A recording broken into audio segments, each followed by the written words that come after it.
Okay, so these are the World War II notes. You'll fill in your blanks as you go along. One thing to keep in mind, we're starting in the 1930s, so keep in mind what we talked about was going on in the United States with the Great Depression and also a worldwide depression as we start to look outside of the United States. So first, kind of a review of what we had talked about with Germany, and that is how the Treaty of Versailles, which ended World War I, affected Germany. Germany was basically blamed for starting World War I. They had to pay money, their land was taken away, their military was limited, and so here are just some examples of what we talked about, just as a reminder of where Germany's at in the 1920s and 30s when Hitler comes to power. Another country to be aware of on the other side of the world is Japan. Backtracking a bit, looking back into the 1880s when Japan truly became an empire. We had mentioned briefly the Russo-Japanese War, which was a proof of Japan's strength, and they were starting to use resources like metals and especially oil, as we'll see, plays a role with how the United States gets involved in World War II. But once we get into the 1930s, Japan is becoming more aggressive. They felt that they had kind of gotten the raw end of the deal at the end of World War I as well. And they actually invade Manchuria, which is a part of China. The USSR, which was Russia, the Soviet Union, backed up China in this, and this led to a stalemate. And in the 1930s, something was formed called the Tripartite Pact, and this was a agreement between Japan, Germany, and Italy, and this will eventually make up what we know as the Axis powers. So, just a little identify here of people and places. So as we go through and we talk about the Axis powers, this is who we're talking about. We already mentioned the fascist leaders of Germany and Italy, that's Hitler and Mussolini, but also another one now to be aware of in the Axis powers is Emperor Hirohito of Japan, who we will refer to as allies and their leaders as we go through this. Great Britain was part of the allies, and their leader was Winston Churchill. In France was a man named Charles de Gaulle. He's kind of an interesting situation because he basically spent most of the war in exile after France had been invaded, and maybe one of the bravest of all the leaders because of that. At least at the start of the war, we're going to put these two countries in the other category because they were neutral. That is, of course, the good old USA, and we know that Franklin Roosevelt was president. And the USSR, or the Soviet Union, at this time was led by a man named Joseph Stalin, who, keep in mind, the Soviet Union was like a communist country at this particular time. So, as Hitler is starting to defy the Treaty of Versailles, build up his military, annex certain areas around Germany, basically nobody does anything to stop him. France and Great Britain tell Hitler to stop, and famously, Great Britain's leader early on, a guy named Neville Chamberlain, basically made an agreement with Hitler that Hitler would stop expanding, building up his military, but of course Hitler could not really be negotiated with, and he just sort of laughed in their face and kept doing it. So as Hitler's gaining more and more power, the first place he looks to that truly starts World War II and actual warfare is Poland, which is east of Germany. And Hitler has his eyes on Poland, and Poland lies between Germany and the Soviet Union. And so part of Hitler's long-term plan was to make a 10-year non-aggression pact. Not necessarily like an alliance, but he basically agreed with the Soviet Union that they would not attack each other. And so Hitler, his first move is to then invade Poland.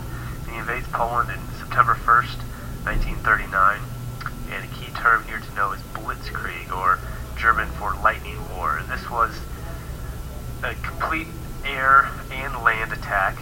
Now planes and tanks are much more effective than they were in World War I, and that really was kind of the difference here. People thought that warfare would still be like it was in World War I 20 years before, with slow trench warfare, and Hitler was one step ahead of the game in terms of this. And Hitler successfully invades Poland in a matter of days, actually, with this lightning war. And Poland is then divided, half between Germany and half between the Soviet Union. So, how do people react to this? Allies, like France and Great Britain, declare war on Germany. They ignore the actions of the Soviet Union. And the United States, at this point in time, we are still neutral and basically do nothing, at least at this point in time. And Hitler's next target is his western neighbor, and that is France. And he uses this blitzkrieg tactic once again, and France falls within 6 weeks. There's a famous picture, and I should have put it on here, of Hitler standing in front of the Eiffel Tower. And that is something that never happened in World War I. Germany never made it that far into France. So that was very symbolic. So France falls very quickly. One other symbolic event, as Germany is basically running wild across Europe, one success for the Allies is what's known as the escape at Dunkirk, which was on the French coast. And so the Germans had basically trapped the British and French soldiers along the coast in France, and they had this emergency evacuation. All these ferries were used to get all these soldiers, over 300,000 of them, across the English Channel into England, into safety. And so this was really the only success that the Allies could claim out of this whole start to the war. And so these next three maps are just to kind of show you a visualization of what we're talking about here. And this is 1935 Europe, well before the war starts. I know some of the names are not in English, but in blue you have the Axis powers, Germany and Italy. In red you have the Allied powers, and then the Soviet Union is in green. And so this is 35. Right as the war breaks out, Hitler invades Poland to the east, and it's split between the blue Germany and the green Soviet Union. And then by 1940, this all happens very quickly, Germany's then taking control of France as well. The northern part of France was under German control. The southern part was still basically under German control indirectly, but within a span of a few months, basically Germany controls almost all of Europe.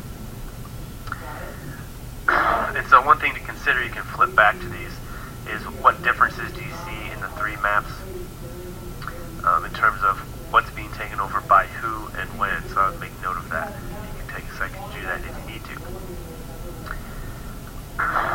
So, by June of 1940, Germany controls most of Europe, actually. Vichy France is an area of France that is technically run by the French, but it collaborates with Hitler, so they're allied with Hitler. And then there's the Free French, led by, who I already mentioned, Charles de Gaulle, who kind of works secretly throughout most of the war to kind of sabotage German operations and undermine what they're trying to do. The next place that Hitler looks to is across the English Channel to Great Britain. His first move is he wants to bomb Britain. This becomes known as the Battle of Britain. This was mainly carried out by the Luftwaffe, which was the German Air Force. And this lasts for 2 months, this German bombing of Great Britain. And the interesting thing about this is that Hitler did not target factories, military bases. He targeted English cities, and he was hoping to kind of break the morale of the English people. At this point, as we'll talk about more in classes, when the U.S. starts to play a role in all this with something called the Lend-Lease Act, which we'll talk about. Britain responds to this with their Royal Air Force. So it truly was an air battle. Also, the development of radar helped Britain in this. And I'll show you a famous quote by Winston Churchill, the leader of Great Britain. But this does halt Hitler's advance. And Hitler never made a land invasion of Great Britain. It was just this Battle of Britain in the air. Here's a quote, a very famous quote from a speech that Winston Churchill gave. And just before the Battle of Britain, you have to realize that it didn't look like anyone was going to stop Germany. They were marching all across Europe, and it looked like Germany was going to take over Europe and possibly eventually the world. And so when Winston Churchill gives this speech, it's a very underdog speech, is the point, that is the perspective of which he's given it. But he famously says that we'll basically fight Germany on our island in all these different places, and it really inspires the British people. Another famous phrase from this is to keep calm and carry on, which of course people use that play on words now today. But that was developed actually during the Battle of Britain, to keep people motivated. I have a link here of a clip with the Battle of Britain, but for sake of time, we'll move on and I'll show you that in class. So, this is your first decision as Franklin Roosevelt, leader of the United States. And as the United States is looking at all this going on in Europe, the invasion of almost all of Europe by Adolf Hitler, should the United States help their allies, specifically France and Great Britain, in Europe? And if we are going to help them, how so? Are we going to fully enter the war militarily? Any other sort of help? Or are we not going to get involved at all? But when you answer this question, consider the costs and benefits of your decision. What good could come out of it? What bad could